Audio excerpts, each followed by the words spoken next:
তোমার মায়ের লেইগা লাল ব্লাউজ আনছি গো মাগো কও ওয়া ওয়া দেখালাইছি কয়া দিম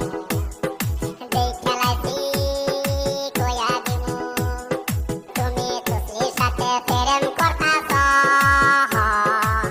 তাই আমি সাথীর কাছে কয়া দিম আব্বা আমি যাই মামার বাড়িতে পুলি পিঠা খাইতে বুঝছো